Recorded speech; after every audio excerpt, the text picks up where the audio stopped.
May chinismis sa akin si Alec. Ako, alam ka. Kumikita ka daw ng 5M a day. May No, ganon? yun po yung medyo mahina na ako nun. Mahina May time po yung na- 5M a day.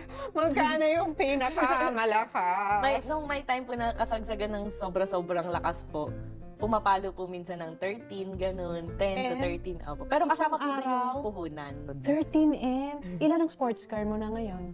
Ngayon po, meron po may Ferrari, Lambo, GTR, Porsche. Ano nga ba yung mga sasakyan? Di po kasi ako Hindi na familiar. niya alam. Nawala na siya sa Ano dami ba? ng sports car. Unang- So pag binili mo yun, cash? Opo. Bali lahat po ng property po na binili po namin, mag-asawa, saka po mga sasakyan, cash po lahat. Wala po akong utang. Zero. Walang utang. loan?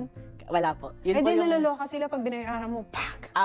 Cash! yun po yung pinakang nakaka-proud po ako para sa sarili ko na Wala never. kang utang. Opo. Kung hindi ko kayang bilhin, hindi ko po bibilhin.